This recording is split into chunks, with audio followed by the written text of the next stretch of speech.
불태웠던 평창 동계올림픽이 상황리에 성공적으로 막을 내렸습니다.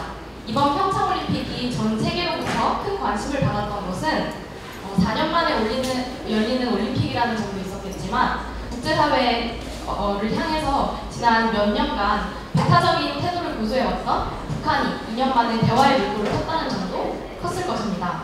그래서 저희는 평창올림픽 그 후 남과 북, 우리는 어디로 향하는가라는 테마로 약 15분간 평창올림픽을 기점으로 한 남북 관계에 대해 여러분과 함께 이야기해 보려고 합니다. 저는 남과 북 평창올림픽 이전과 이후 일부 발제를 맡은 손동리라고 합니다. 반갑습니다. 일부 발제는 총 3부분으로 구성되어 있습니다. 우선 남북 관계의 역사의 흐름을 짚어볼 것이고 그 다음에는 평창올림픽 개최 이전과 이후의 남북 관계의 변화들을 살펴볼 것입니다. 마지막으로는 그럼에도 불구하고 우리에게 남아있는 과제들을 한번 살펴보려고 합니다. 먼저 남북관계의 흐름을 크게 짚어보고자 합니다. 남북관계는 여러분께서 아시다시피 당시의 시대의 사회적인 상황과 또 수많은 변수에 따라서 변화해 왔습니다. 김대중 정부 당시 남북관계는 매우 우호적이었습니다. 베를린 선언에서 한반도에 평화가 정착하도록 하는 논의를 시작으로 1차 남북 정상회담을 통해 개성공단을 통한 남북 교류가 시작되었습니다. 그러나 2년 후에 연평해전을 통해서 남북 관계가 악화되게 되었습니다. 노무현 정부 때에도 한반도 평화를 위한 국가 차원의 노력은 계속되었습니다. 그때 2차 남북 정상회담이 성사되어서 14 남북 공동선언에 남북이 공동으로 서명을 하였습니다. 남한은 북한의 경제적인 지원을 증대하였고 금강산과 개성을 직접 방문하는 관광산업 또한 늘렸습니다. 그러나 뒤이어서 이명박 정부는 북한의 완전한 비핵화와 남한의 경제적인 원조를 보장하려고 시도를 했으나 북한이 이에 반발하면서 남북 관계가 급격하게 악화되는 결과가 빚어집니다. 북한은 금강산 관광객을 피살하고 핵실험을 강행했습니다. 이 시기에 남북의 교류는 거의 단절되다시피 하였고 우리는 통일과 멀어질 수밖에 없었습니다.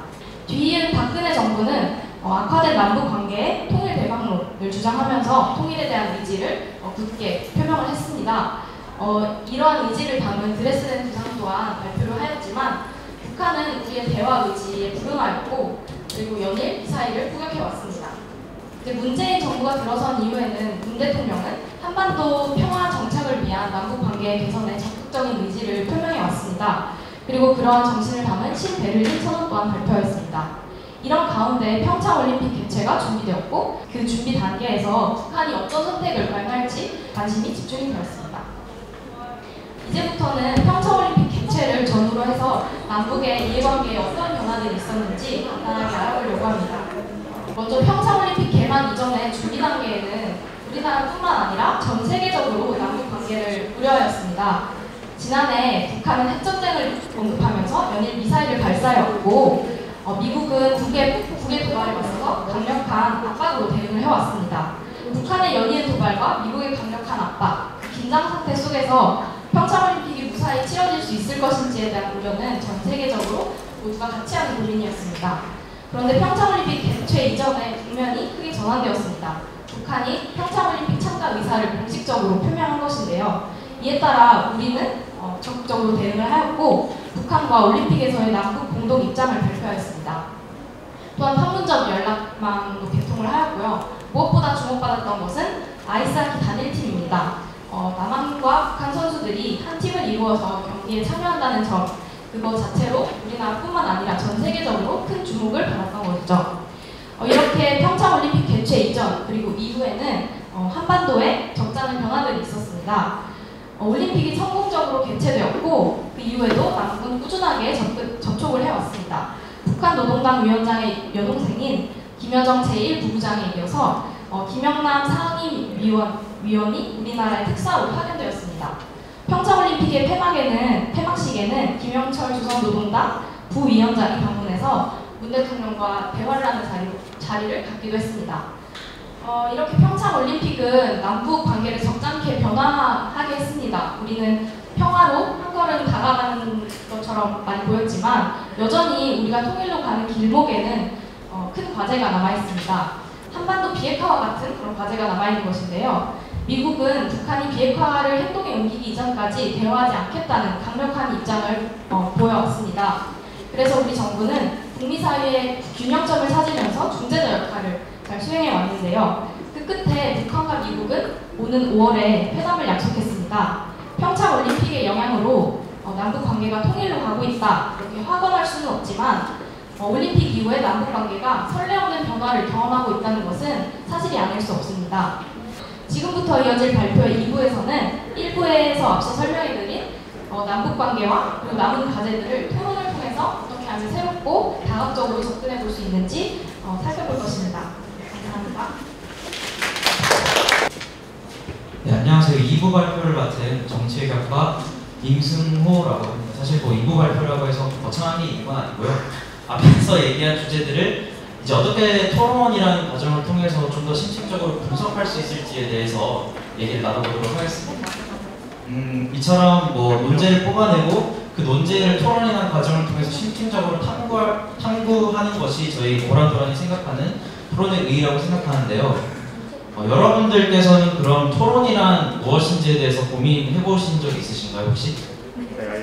그런데 저희가 생각하는 토론은 이제 고란도란이 추구하는 토론은 말싸움이라기보다는 이제 토론을 통해서 새로운 생각을 찾아내고 그 생각을 통해서 기존에 생각하지 못했던 어떤 새로운 점을 발견해내는 것이 토론이라고 생각하고 있습니다.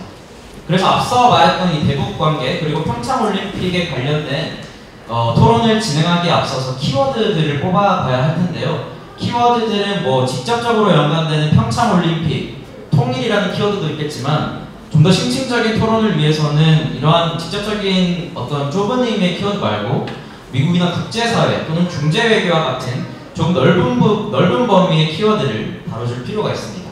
그래서 이러한 키워드를 뽑아내고 나서는 본격적으로 무엇을 가지고 토론할 수 있을지를 생각해 볼 수 있는데요.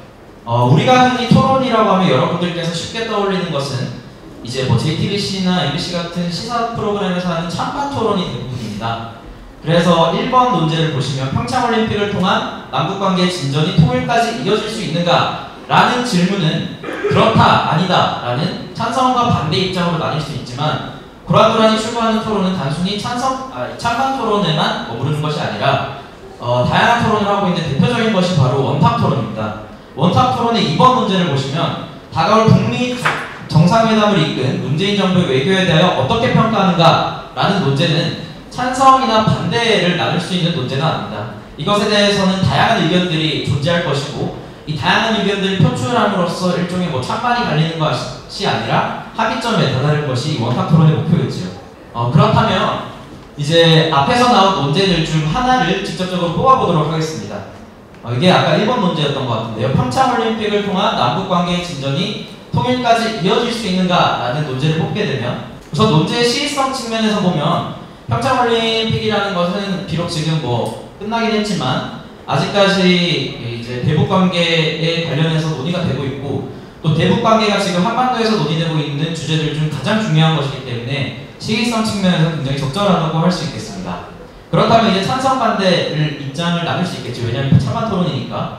그렇다면 이 토론의 쟁점은 무엇이 될 수 있을까요? 아마 찬성 측 입장에서는 이제 문재인 대통령이 평창올림픽을 통해서 추구하고 있는 지금의 통일관계, 남북관계는 새로운 국면이다. 기존의 김대중 노무현 정부나 이명박 박근혜 정부가 반복해왔던 그런 통일정책이 아니다라고 주장을 할 것이고 반대 입장에서는 기존의 김대중 노무현 정부 그리고 이명박 박근혜 정부가 했던 그러한 통일정책과 별 다를 것이 없다. 왜냐하면 과거에도 이러한 논의는 있었지만 이것은 핵무기를 완성하기 위한 시간 벌기에 불과했다라는 크게 두 가지 쟁점에서 부딪히게 될 것입니다. 그리고 이제 합의점이라는 측면이 있는데요. 사실 저희 고란도란에서도 합의를 찾는 것은 좀 어려운 부분이기도 하지만 저희가 추구하는 토론의 최종적인 목표는 이 합의점을 찾아내는 것입니다. 그렇다면 이 쟁점들이 부딪혀서 나올 수 있는 합의점은 비록 지금은 평화무드를 평창올림픽을 통해서 가져가고 있지만 과거에 어떤 실패했던 그러한 정책 사례들을 보면서 조심하고 경계할 필요는 있다라는 합의점에 다다를 수 있을 겁니다. 하지만 이것은 정답이 아니라 어떤 토론이 진행되느냐에 따라서 다양한 합의가 나올 수 있겠죠. 그렇다면 앞에서 저희가 설명드린 이러한 토론의 과정을 우리가 왜 거치는가를 생각해보면 뭐 다각적이고 구체적인 반성적 성찰 이런 거창한 말을 써놓긴 했지만 결국에는 저희가 앞에 했던 말을 반복하게 되는 것일 텐데요. 저희가 추구하는 토론은 단순히 말싸움이라는 일차원적인 토론의 개념을 넘어서서 이제 제일 밑에 써져 있는 논제에 대해서 다양한 생각들을 나누고 그 다양한 생각들이 합쳐져서 기존의 어떤 개개인들의 단위에서는 생각할 수 없었던 부분들을 생각하고 개인적으로 성숙해지는 시간을 가져보자 라는 것이 저희가 토론을 하는 의의라고 할 수 있겠습니다.